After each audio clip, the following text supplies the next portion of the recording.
There are hauntings that terrify, and then there are those that feel almost protective. Not every spirit lingers to scare or torment. Some stay behind for reasons beyond fear, perhaps for love, loyalty, or the simple duty of watching over a place they once called home. Tonight, the uploader shares the story of a psychic medium who has spent nearly their entire life living alongside a spirit. Not one of malice, but of quiet guardianship. A presence that flickers the lights not to haunt, but to say goodbye. This is the story of the old man in the basement. The house was built in 1927, a rum-running home in the heart of New England, the kind of place that holds history deep within its walls.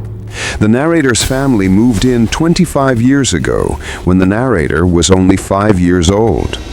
From the very beginning, both the narrator and their mother sensed it, a presence, subtle yet undeniable, emanating from the basement. It wasn't a feeling of dread, but one of awareness, a feeling that someone else was there. It's important to note that the narrator isn't just anyone. They come from a line of psychic mediums, their mother and grandmother both gifted. Sensitivity to spirits runs in the family, and that sensitivity would soon reveal something unexpected within their home. As a child, the narrator vividly remembers seeing an old man sitting on a wooden box beside the water heater, an image that never faded. The man appeared calm, with the quiet stillness of someone who belonged there. And there was something else, the smell. That unmistakable thick scent of cigar smoke drifting through the air, always strongest near that very spot in the basement. But no one in the family smoked. No one living, at least. Over the years, the narrator's connection to the spiritual world grew stronger, and with it, their understanding of the old man deepened. He wasn't a lost soul or a tormented presence. He felt like a grandfather, protective, grounded, and strangely comforting. There was never fear in his presence, just the subtle feeling of being watched, not in menace, but in care. Almost as if he stood guard over the house, keeping darker entities from finding their way in. Even the cats seemed to know. They would often sit quietly near the water heater, eyes fixed on the same spot where the old man once appeared. Sometimes they'd stare for minutes, unmoving, as if greeting someone unseen.